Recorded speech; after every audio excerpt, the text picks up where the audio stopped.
You ever play the NCAA football video games when you were a kid growing up? I did. I know there's been a lot of rumors recently about it trying to come back. Would that be something you would want to see?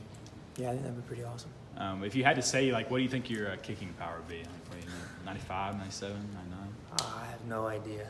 I need to go back and look at the older ones and see if I could get a gauge based on some of the guys from back in the older games, just see if I could gauge myself compared to some of those. But I honestly have no idea. Well, what were the emotions like in that last Notre Dame game for you, just leading up to it and through that game? I think that the emotions after the game were kind of off the charts, but leading up to the game, I think not just myself but the entire team did a really good job of keeping our emotions in check and just being composed throughout the week, doing whatever we could to just maintain focus on our practice, making sure we had really high quality practices, and it certainly paid off in the game. Kirby made some kind of mention like that earlier today, that one of the reasons he did what he did when he did it was he didn't want you to think you needed to go and feeling like you need to earn your scholarship. He wanted you to relax a little bit. Do you think it had that effect? I definitely think that it was a big sigh of relief when he told me, and so yeah, I guess I'd say that it did have that effect. Did it motivate you any sort of more to go out and just validate it now that you had it going in that Notre Dame game? I think that, when you step out on the field every day, it doesn't matter if it's just me or anyone on this team. When you step out on the field, you have to prove that you belong there. University of Georgia is one of the best programs in the country, and we expect to have high level of talent at every single position across the board. So no matter who you are, when you step out on the field, you should expect to go out and perform at a high level and prove you deserve to be here. How difficult was it for you to keep your emotions in check, like you said, after you got that news? The discussion I had with Coach Mart was very relaxed and and calm, I guess you could say.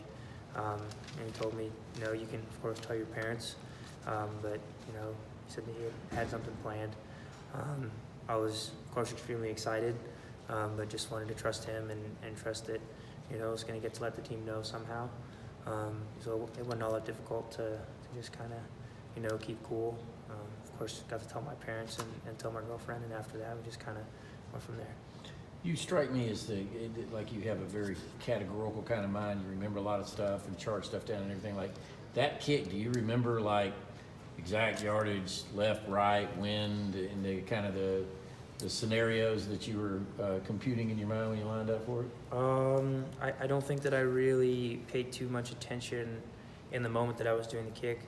You just want to try and treat every single kick the exact same way, regardless of how far it is, how short it is, left hash, right hash, whether you're playing Notre Dame or Murray State, doesn't matter who you're playing.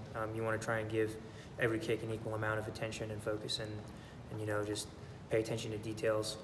I think that kind of after the fact, kind of all of everything about the situation, the circumstances, kind of got ingrained into my mind, but in the moment I was just trying to treat it like it was any other field goal. How is this program, this team different than it was 2 years ago when you played Notre Dame? I think that we've matured a lot. We have a lot of players that are on this team now that were on that team in 2017. We also have a lot of new guys, but overall, I think that for the guys that have been here since that game, we've done a really great job of just maturing and learning how we can, handle big games better.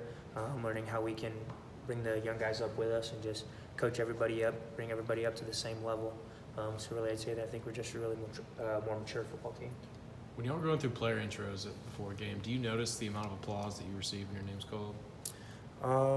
Not really. I'm getting my last few warm-up kicks in the net on the sideline, and I'm trying to focus on that and just kind of block everything else out. Cam Nislak tweeted that when he was here, the worst part about it was his name was always called after yours, and it was crickets in comparison. Is the fan support something you kind of embrace? I love our fans. I love Dog Nation to the bottom of my heart.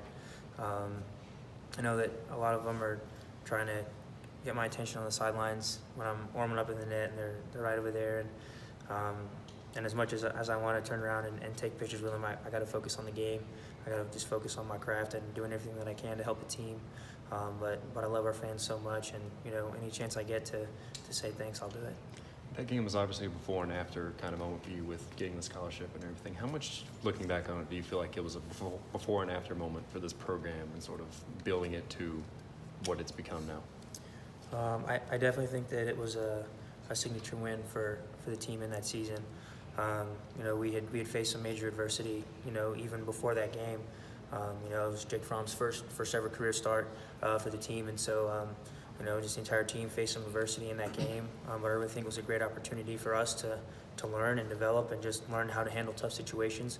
And I really think that we used some of that experience that we had from that game to help us in some big moments later on in that season, and also just to carry over into these last couple of years.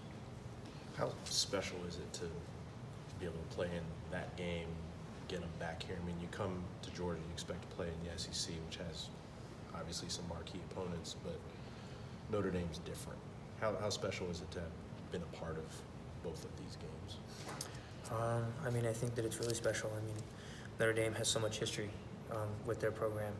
And Georgia and Notre Dame don't really have a whole lot of history with each other. They have the national championship game, I believe, which was 1980. I think it was the only other time before these past two times that they'd ever played each other. So I really think that it's been really unique that we have the opportunity to play a team that has so much history and so much tradition, and we get a chance to kind of create some tradition of our own with this particular matchup. You and the older guys on this team that have played in both matchups, is that a bond you guys are going to share going forward, that you guys were able to play in both ends of this home and home? Yeah, I definitely think that that's something that we'll be able to hold on to and just hold special. You ever seen the movie Rudy? Bits and pieces, yes. Do you think he was onside or was he offside? I don't know what part you're talking about. I'm sorry. What are, as a kicker, what are the challenges of this game in particular? What is it that you're going in, your concerns, and obviously not giving away strategy, but what is it that you think about when you're preparing for an opponent, and a game is the magnitude of this?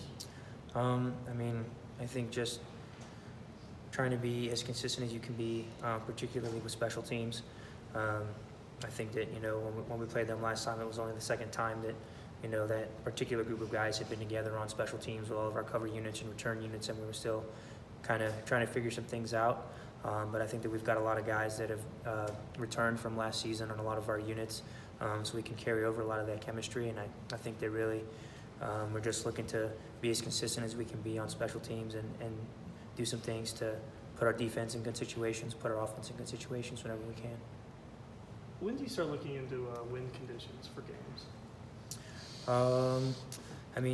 Sometimes we check the weather report early in the week just to see if we're going to get rain or not, but really we don't think about wind until we actually get to the stadium on game day and get into warm-ups, and you can actually get a feel for it actually on the field. What about 500 extra seats behind that goal, goalpost? Is that going to affect you? It's more fans in the stands, but it doesn't really have an effect on our game.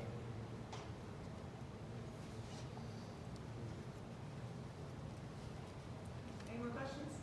Thank you.